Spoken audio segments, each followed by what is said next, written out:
The chair recognizes the honorable member for Marco City. I think he was up first. Thank you very much, Mr. Speaker. Let me first begin by extending heartfelt condolences to three families in the Marco City constituency. First, to the Carey family on the passing of Hensel Carey, to Mertlin and all of her siblings and all of the relatives of Nolly Watson, who was buried this past weekend, and on the tragic passing of Mother Bean of Epsom Road, and to say to the families that you are in our prayers and in our thoughts. And I would have an opportunity over the course of the next few days to see each of you and extend in person my condolences.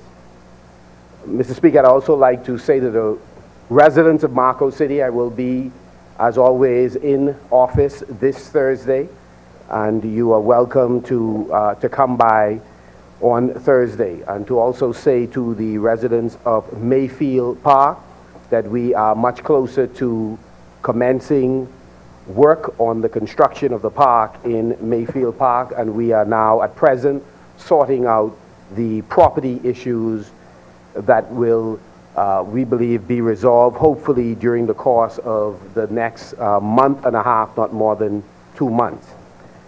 We'd also like to say to those residents, Somerville, Kennedy, Beaconsfield, that we are diligently having discussions with the Grand Bahama Port Authority with a view of commencing work during this budget year on the designs and then ultimately the construction of several cultural buildings in that area, as well as looking at the possibility of creating a central park in that area. And so we are hopeful that the discussions with the Grand Bahama Port Authority would go well, and we would be able to solidify the land acquisition in order to commence those works.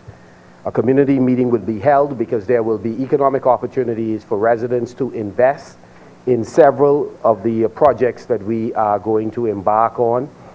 And so we are very much excited about those opportunities. And then finally, Mr. Speaker, let me join all of those who recognize the outstanding contribution of Bahamian women. And I want to do so in paying a tribute to my daughter, Michaela, my wife, Burleys, and really the most powerful person that I know, my mother, Sister Laura Benson. Mr. Speaker, when I was in university, I went through a period of being, I think, agnostic. I wasn't sure if there was a God or if God existed, if it was a he, she, or it.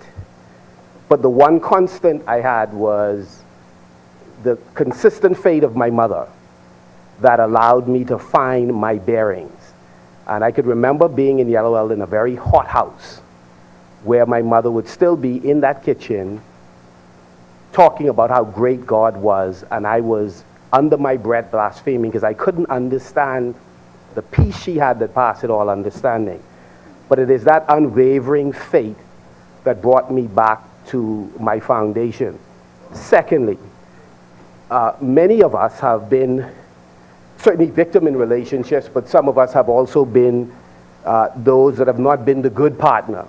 And my mother has been an incredible woman where I could remember, imagine this for a moment, Mr. Speaker, a woman coming to a church and said, even though I was unkind to this woman who I didn't know by trying to interfere in her relationship, and yet she treated me with decency and my children with decency, it is for that reason that I'm in this church now serving God, because of her example. And so, Sister Laura Benson, Mummy, I love you. I appreciate just your unwavering love, that in my darkest moments, you've always been there.